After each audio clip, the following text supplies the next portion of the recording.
Maximum எல்லாத்தோட பெட்ரூமும் ஒரு walking வார்ட்ரோபோட இருக்கணும்னு சொல்லிட்டு ஆசைப்படுவாங்க. பட் ரூம் சைஸ் சின்னதாக இருக்கிறதுனால அதை ஸ்கிப் பண்ணிடுவாங்க. பட் நான் சொல்கிற மாதிரி நீங்கள் டிசைன் பண்ணால் உங்களுடைய பெட்ரூமில் bed, walking wardrobe and work space இது எல்லாத்தையும் கண்டெயின் பண்ண முடியும். எப்படின்னு தெரிஞ்சுக்க இந்த வீடியோவை லாஸ்ட் வரைக்கும் ஸ்கிப் பண்ணாமல் பாருங்கள். ஜென்ரலாக 10 ரூமில் சென்டர் ஆஃப் போர்ஷனில் பெட்டு பிளான் பண்ணி போத் சைடும் ட்ராயர் போட்டால் வார்ட்ரோப்க்கான ஸ்பேஸ் சுத்தமாக இருக்காது. இன்கேஸ் ஒரு சைடு ட்ராயரை ஸ்கிப் பண்ணிவிட்டு அதுக்கு ஆல்டர்னேட்டிவாக வார்ட்ரோப் பிளான் பண்ணால் கூட வார்ட்ரோப் டோர் ஓப்பன் பண்ண முடியாது. ஸோ ஒர்க் ஸ்பேஸை இன்க்ளூட் பண்ணவே முடியாது. இதுக்கு ஆல்டர்னேட்டிவாக நான் சொல்கிற மாதிரி நீங்கள் பிளான் பண்ணி பண்ணால் உங்களோட பெட்ரூமில் எல்லாமே இன்க்ளூட் பண்ண முடியும். ரூமோட கார்னரில் ஒரு கஸ்டமைஸ்டான பிளாட்ஃபார்ம் ரெடி பண்ணி அதில் பெட்டு வச்சுக்கலாம்.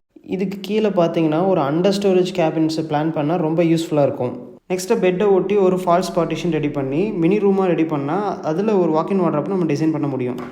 அதை பர்ஃபெக்டாக டோர் வச்சு க்ளோஸ் பண்ணி அட்டாச்சாக ஹேங்கிங் யூனிட்ஸ் கூட நம்ம பிளான் பண்ணலாம். இதுக்கப்புறம் லெஃப்ட் ஓவர் ஸ்பேஸில் ஒரு பெட்டோட அட்டாச்சாக corner storage cabinets with working யூனிட்டாக கூட நம்ம டிசைன் பண்ணலாம். அதுலேயே சின்னதாக ஒரு கட் அவுட் கொடுத்து அதுக்குள்ளே எலக்ட்ரிக்கல் ஷாக்கெட்ஸை நம்ம பிளான் பண்ணி வச்சுக்கலாம். ஸோ இந்த மாதிரி உங்கள் வீட்டில் எந்த ஸ்பேஸையும் வேஸ்ட் பண்ணாமல் ஒரு ஆர்கிடெக்சரல் வேவில் வந்து டிசைன் பண்ணி அதை ரிப்ளேஸ் பண்ணணும்னு ஆசைப்படுறீங்களா? கீழே இருக்கிற நம்பருக்கு கால் பண்ணுங்கள். எங்கள் டீம் உங்களுக்கு சப்போர்ட் பண்ணுவாங்க.